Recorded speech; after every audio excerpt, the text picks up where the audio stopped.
KIP Aceh Utara menyebutkan antusias masyarakat menyalurkan hak pilihnya pada hari pemungutan suara Pilkada 27 November 2024 sangat tinggi. Diharapkan persentase pemilih pada Pilkada kali ini mencapai 87%.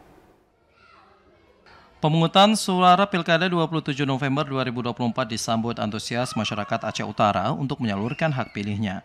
Warga silih berganti mendatangi TPS di desanya masing-masing hingga siang hari.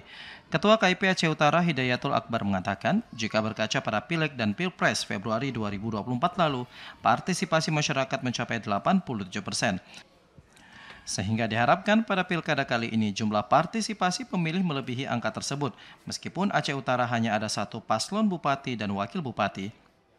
Berkaca di pileg kemarin itu angka daripada pemilih ada 87%, ya kita juga di pilkada ini sebisa mungkin menekan dan melalui sosialisasi kemarin di atas 87%.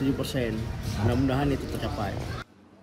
Jumlah daftar pemilih tetap DPT di Aceh Utara mencapai 427.848 pemilih yang tersebar di 1.180 TPS di 27 kecamatan di Aceh Utara. Dari Aceh Utara, Fajar Sidik, TVRI melaporkan.